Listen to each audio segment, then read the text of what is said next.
तो last video में हमने पढ़ा था स्ट्रिंग पाथ ऑब्जेक्ट फंक्शन के बारे में, ठीक है। और आज हम पढ़ने वाले हैं set value at string path. तो इस फंक्शन में हम करने क्या वाले हैं, क्या हमारे पास एक ऑब्जेक्ट होगा, ठीक है, और हमारे पास एक पाथ दिया होगा जो कि स्ट्रिंग फॉर्म में होने वाला है, ठीक है गाइस। और हमें क्या करना है, उस पाथ में वैल्यू सेट करानी है। तो मान लीजिए, एज्यूम कीजिए आपके पास ये ऑब्जेक्ट है और आपके पास एक फंक्शन है कुछ इस तरीके से, एक सेट की कॉल है यहाँ पे। चलो यहाँ पे मैं इसे ऊपर ला जाता हूँ, इसे मैं कमेंट कर लेता हूँ। अब मैंने क्या बोला, इस फंक्शन में आप ऑब्जेक्ट पास करने वाले, एक पाथ पास करने वाले हो और एक वैल्यू पास करने वाले हो। तो जो ये पाथ होगा गाइस, ये ना आइदर स्ट्रिंग होगा या फिर ये आपका एरे होगा, ठीक है। तो ये हमारे इस केस में एरे है, स्ट्रिंग भी हो सकता है। हमें क्या करना है ना, इस पाथ में मान लो एक्स का जीरो, तो हमारा कोई ऑब्जेक्ट होगा जिसमें एक्स होगा। चलो इसे ए कर देते हैं, एक काम करते हैं, इसे ए कर देते हैं, इसे बी कर देते हैं और इसे सी कर देते हैं, ठीक है। तो मैंने ए का जीरो मतलब ये, फिर इसका बी, तो फिर बी में जाएगा, फिर सी, तो सी में जाएगा, फिर उसे फाइव सेट कर देगा, ठीक है। तो हमें ये करना है यार गाइस। अब स्ट्रिंग के केस में भी सेम यही होने वाला है। स्ट्रिंग में भी हमें कुछ इस तरीके से स्ट्रिंग दी होगी, जैसे मान लो एक A zero dot B dot C, और आपको क्या करना है, ए का जीरो डॉट फिर बी में जाना है, फिर बी से सी में जाना है, ठीक है। तो वो उम्मीद करता हूँ प्रॉब्लम स्टेटमेंट तो आपको समझ आ गई होगी। अच्छा, इसको अचीव कैसे करेंगे, तो मैंने बोला यार थोड़ा, मैंने यहाँ पे ऑलरेडी कुछ लिख रखा है, मैंने केस फॉर स्ट्रिंग।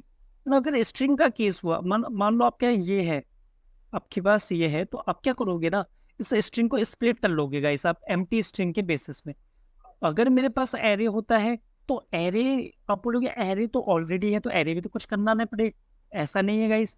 अगर एरे के अंदर मेरे पास कुछ ऐसा हो एक्स का जीरो, तो फिर ये यहाँ पे केस पड़ जाएगा ना। हम क्या बोलेंगे, पहले इसे ना स्ट्रिंग में कन्वर्ट करो एरे को भी, फिर इससे स्प्लिट कर लो, ठीक है। तो जब स्ट्रिंग में आप कन्वर्ट करोगे तो आपके पास कुछ ऐसा आ जाएगा, फिर आप इसे अगेन एरे में कन्वर्ट कर लो, तो आप क्या ऐसा कुछ आ जाएगा यहाँ पे। अब आपके पास ये केस आ जाएगा, ठीक है। तो मैं उम्मीद करता हूँ आपको ये समझ तो आ गया होगा कि प्रॉब्लम स्टेटमेंट क्या और कैसे हम इसको हैंडल करने वाले केसेस को। तो मैं क्या बोलता हूँ कि यार मैंने एक बना रखा है फंक्शन यहाँ पे सेट नाम से, ठीक है। और यहाँ पे हमारा इतना ही है फिलहाल। तो हम यहाँ पे ना एक कंडीशन मैंने दे दी कि अगर मेरे पास एरे होता है तो एरे के केस में क्या करो, पाथ को पहले तो स्ट्रिंग में कन्वर्ट करो, फिर उसे स्प्लिट कर लो, ठीक है गाइस, दो चीज कर लो, स्ट्रिंग भी फिर स्प्लिट। अगर वो स्ट्रिंग है, अगर वो एरे नहीं है स्ट्रिंग है, तो उसे स्प्लिट कर लो, सिंपल। ओके। अब आता है हमारा मेन लॉजिक। हम कभी भी ना ऑब्जेक्ट वो चेंज नहीं करेंगे, हम यहाँ से ना नया ऑब्जेक्ट रिटर्न करेंगे। मतलब मेरे पास एक फाइनल ओबीजे होने वाला है जो कि इसकी कॉपी होगा, इस फाइनल ऑब्जेक्ट में चेंज होगा जो भी होगा गाइस, ठीक है। अब मैं क्या करता हूँ ना, मेरे को ना एक और ऑब्जेक्ट चाहिए करंट, जो कि इस फाइनल ऑब्जेक्ट को पॉइंट करेगा। इसका काम क्या है समझते हैं। फाइनल ऑब्जेक्ट में सारे काम होंगे और फाइनल ऑब्जेक्ट को एक और बंदा वो कर रहा है, पॉइंट कर रहा है, जो कि करंट है। ओके, ठीक है, चलो करंट का समझ लिया है, कोई दिक्कत नहीं। हम बोलते हैं यहाँ पे आइट्रेट कराते हैं, let I is equal to zero, I less than path dot length और आई प्लस प्लस। फिर आइट्रेट क्यों करा रहे हैं, कि मैं क्या बोल रहा है यार, मेरे पास जब एरे आ गया तो मैं बोलूंगा पहले ए को एक्सेस करूंगा, फिर ए के जीरो को एक्सेस करूंगा, फिर उसके बी को एक्सेस करूंगा, फिर सी को एक्सेस करूंगा और सी में डेटा सेट कर दूंगा, ठीक है। और बाकी इसके अलावा जो भी आता है, जैसे square bracket, opening, closing, full stop या कॉमा, इसमें से जो भी आता है उसे इग्नोर करते चलो। तो मैंने यहाँ पे क्या बोला गाइस, इफ, अच्छा, यहाँ पे पहले हम बोलते हैं लेट की इक्वल टू पाथ का आई, पाथ का आई ये हो गया। मैंने बोला यार कि नॉट इक्वल इक्वल होता है मेरा क्या, फुल स्टॉप, एंड, ठीक है इस एंड।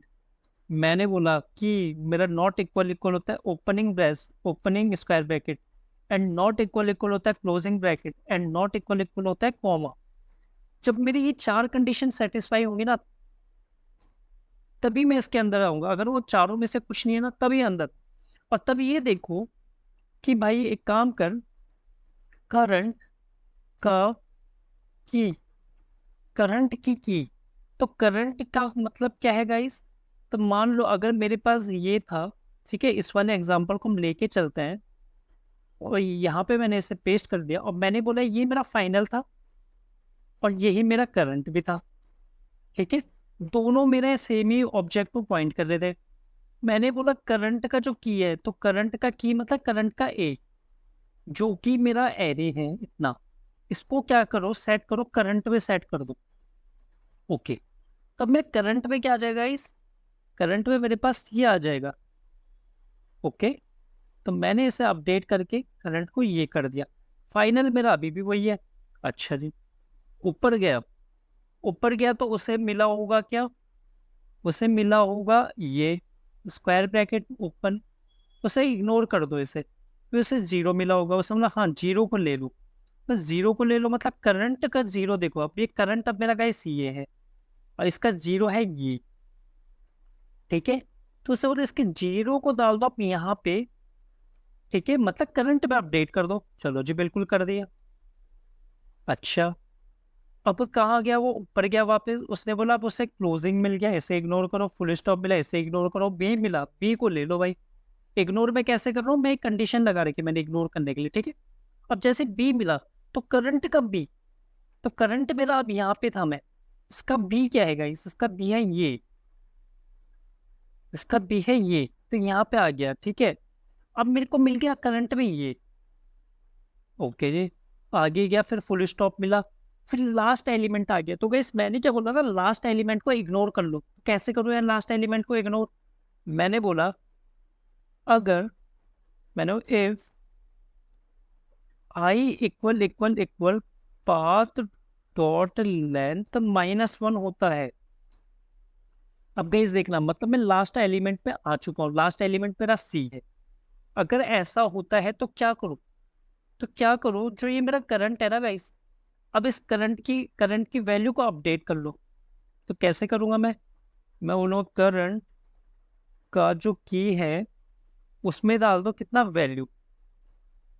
ठीक है, कोई दिक्कत नहीं, करंट की में आपने वैल्यू डाल दी। करंट की थी सी, सी में आपने डाल दिया 4, तो ये कितना हो गया, सी का 4। अच्छा, इसमें क्या हुआ, तो ये तो करंट तो अपडेट हो गया। अब क्या हुआ गाइस, जब करंट अपडेट हो गया ना, अब मैंने यहाँ पे, अब लूप खत्म, लूप से बाहर आया। ठीक है, जब मेरा एक करंट अपडेट हुआ तो उसने क्या, फाइनल को भी अपडेट कर दिया। ठीक है, उसने क्या किया, फाइनल की इस वाली वैल्यू को भी अपडेट कर दिया, क्योंकि दोनों सेम को ही पॉइंट कर रहे थे। यहाँ पे अगर मैं बोलूँ रिटर्न फाइनल ओबीजे, इस तरीके से रेस देखना चाह रहे हो तो रेस भी देख सकते हो रिजल्ट। तो ये पूरा दिखाता नहीं है। ठीक है, बट आप पूरा देखने के लिए कर सकते हो, मतलब कीबोर्ड आइट्रेट करा सकते हो। बट अगर आप मेन आंसर देखना चाह रहे हो तो 14 हो चुका है, तो इसका मतलब क्या है, वो अपडेट हो चुका है इस। ठीक है, अच्छा, अब ऐसे ही आप एरे के लिए भी ट्राई कर सकते हो। ठीक है, खुद से एक आप यहाँ पे बना सकते हो। ठीक है, और दूसरा कुछ आप पास कर सकते हो उसमें वैल्यू। ठीक है, तो यहाँ पे इस एरे की को पास कर सकते हो। चलो एक काम करते हैं, ट्राई करके देख लेते हैं। मैंने बोला क्या है, पहले मेरे ए है, फिर मैंने बोला ए का, ए मेरा क्या है, ऑब्जेक्ट है ना, तो ए का जीरो, मैंने बोला ए का जीरो। चलो एक काम करो, ए के जीरो को ही अपडेट कर दो, मैंने इतना बोल दिया बस। ट्राई करके देखता है ऐसे। तो देखो ए का जीरो उसने कर दिया 14। ठीक है, यहाँ पे आप रिजल्ट देखोगे तो उसने क्या किया, ए के जीरो को 14 कर दिया। बिल्कुल सही है। ठीक है, इस यहाँ पे आप इसका जीरो चेक करना चाहोगे, आपको मिल जाएगा, सॉरी जीरो नहीं, गलत बोल रहा हूँ, ए, आपको 14 इस तरीके से मिल जाएगा। ठीक है, तो इसका होता है इसे सक्सेसफुली एरे के केस में भी काम किया। ए का जीरो था ये। ठीक है, मैंने इससे अपडेट कर दो, तो इससे अपडेट करके उसने क्या किया, इसके जीरो में कितना डाल दिया, 14 डाल दिया। ठीक है, जो कि बिल्कुल सही है, ए के जीरो हमारा पूरा ही ऑब्जेक्ट था ना। तो मैं उम्मीद करता है आपको समझ आ गया होगा। अगर आपको समझ नहीं आया तो आप कमेंट सेक्शन में पूछ सकते हैं। ठीक है, बाकी मिलते हैं नेक्स्ट वीडियो में, अभी के लिए बाय बाय।